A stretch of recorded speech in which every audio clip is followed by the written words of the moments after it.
All right, week 9, college football breakdown here.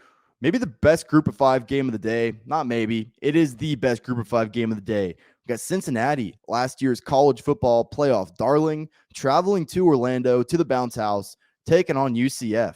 How about this? UCF is a 1-point favorite at home and a dead standard total at 56. Um, I got to tell you, on paper, from a matchup perspective, there's really not much that UCF has going for them. So if you're just strictly looking at numbers and matchups and things of that nature, Cincinnati is clearly the play here. But I'm going to tell you two things. One, I hate the spot for Cincinnati. I hate it. Second straight road game. I mean, Cincinnati blew out UCF last year. This is a totally different UCF team, though. And the odds makers favoring UCF when everybody's going to look at last year. Everybody knows Cincinnati made the playoff last year. The odds makers feeling comfortable enough to make UCF the favorite in this game. I think it tells you a pretty good story about how they expect this one to go. So I like Cincinnati really across the board from a matchup perspective, but I hate the spot. The other thing you got to consider too, Gus Malzahn. I don't really love him week to week. I mean, we faded UCF last week when they played at East Carolina. Think back to his time at Auburn. He stepped up in some of these big games pretty well. He's had as much success against Nick Saban and Alabama as anybody. Well, moving to the American Conference, Cincinnati is the new Alabama for Gus Malzahn. How many times did we see Auburn, strike gold? I think he beat Alabama 3 separate times, and they were all at home. Clearly, Cincinnati UCF is not the Iron Bowl. I'm not trying to say it is. It's his Iron Bowl here at his new job. So Gus Malzahn in this spot is actually somebody that I do think has earned the benefit of the doubt. Cincinnati is actually a team that, after losing Desmond Ridder from a year ago, they've actually turned into a pretty good running football team. Charles McClellan, 6.6 yards per carry. He is a chunk play waiting to happen. I mean, he's done a really good job of creating explosive plays on the ground this year. The quarterback, Ben Bryant, is definitely a downgrade from what they had a year ago in Desmond Ridder.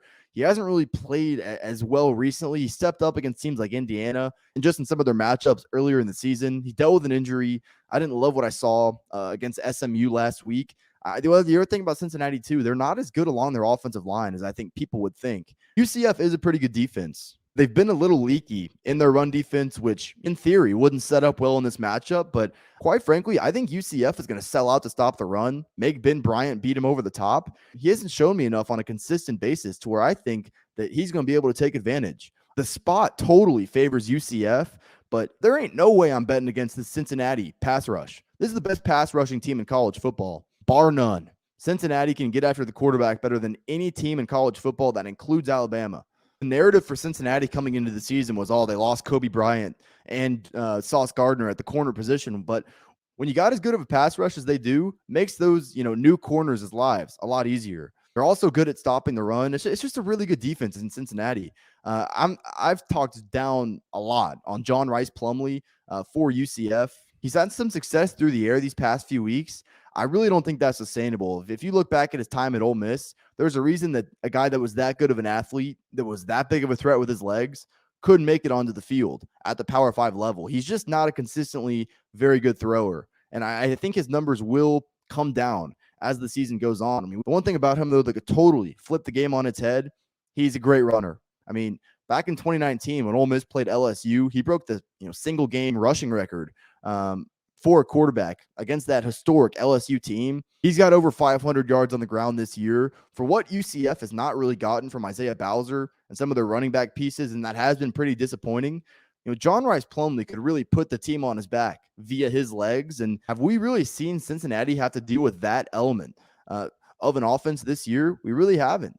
I guess Arkansas in week 1, but this is a little bit different style of runner. KJ Jefferson is more of a chain mover with his legs. John Rice Plumlee can take the top off of your defense on the ground. So, listen, this is a tough game. There's a lot of matchup advantages, a lot of X's and O's football matchups that favor Cincinnati in this matchup, and it's appealing to take them as a dog. But with this being their second straight road game, with this being UCF Super Bowl, and quite frankly, with Gus Malzahn proving that he does step up well in these kind of games, I'm going to lay off Cincinnati here. I do think this total is about right. This is going to be a great game to watch, but ultimately, for all the reasons I said, I don't think this is a great game to bet on from a side perspective. Lean Cincinnati, but I can't get to the window with it.